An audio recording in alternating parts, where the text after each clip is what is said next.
के स्टार्ट में हमें बताया जाता है कि ये कहानी 140 साल पुरानी है, जहाँ पर एक किलर हुआ करता था। उस किलर का नाम बातोशाई था और किंग के कहने पर वो क्योटो के लिए जंग लड़ रहा होता है और जंग के मैदान में उसकी पावर और ये कि वो कितना कूल माइंड था, लोग इससे डरते थे। अब इसी लास्ट वॉर के बारे में हमें बताया जाता और ये जंग ईयर 1998 में क्योटो के पहाड़ों में हो रही थी। इस जंग में बहुत सारे लोग मारे जा चुके थे। उन सब में काफी बहादुर तलवारबाज अपनी तलवारबाजी से दुश्मनों को हरा रहा था और ये तलवारबाज ही वो किलर था, यानी बातोशाई। फिर बातोशाई के लोग ये जंग जीत जाते हैं। तब ये लोग अपनी जीत का ऐलान करते हुए जीत की खुशी मना रहे होते हैं। फिर दुश्मनों के लोगों में से एक आदमी बातोशाई के पास आता है और वो बातोशाई को धमकी देकर वहाँ से चला जाता है। अब बातोशाई इन लड़ाइयों और किलिंग से तंग आ चुका था, इसीलिए वो अपनी तलवार को जमीन में लगाकर इस किलर की जिंदगी को कसम खा के हमेशा के लिए छोड़ देता है। दुश्मनों की डेड बॉडीज में से एक आदमी अभी भी जिंदा था और वो आदमी उठकर बातोशाई की तलवार के पास जाता है और उसकी तलवार को वो अपने हाथों में पकड़कर बातोशाई की पावर्स हासिल कर लेता है और वो अपना नाम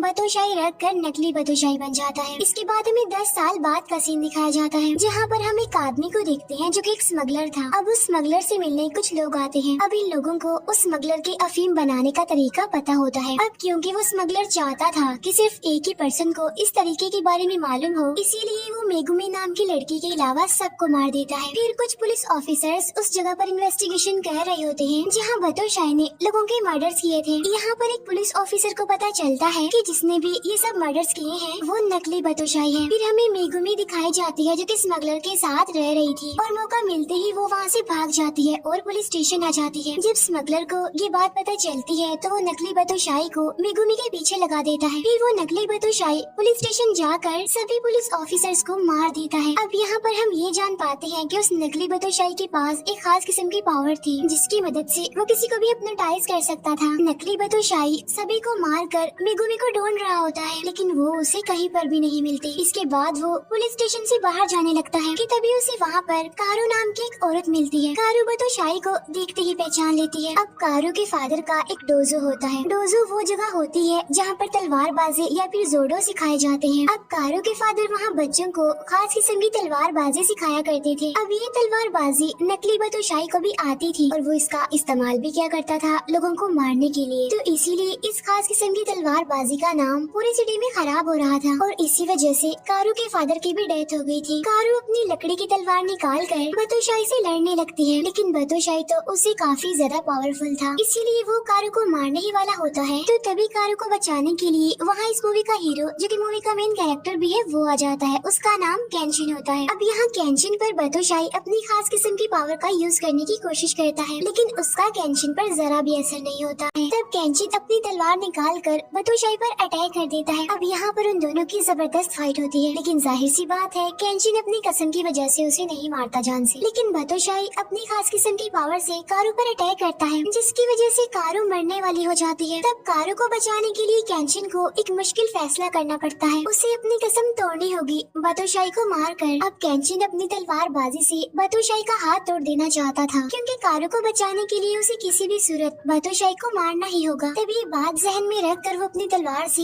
बातोशाई को मारने ही वाला होता है कि तभी कारू जोर से चिल्लाने लगती है और वो केंशिन को रोक देती है। अब कारू के चिल्लाने की वजह से बातोशाई की पावर का उस पर असर नहीं होता। तब बातोशाई कहता है कि अभी ये खत्म नहीं हुआ, भाग जाता है। इस सब के बाद कारू केंशिन को अपने डोजो ले जाती है। इसके बाद पुलिस स्मगलर और उसके साथियों को पकड़ लेती है।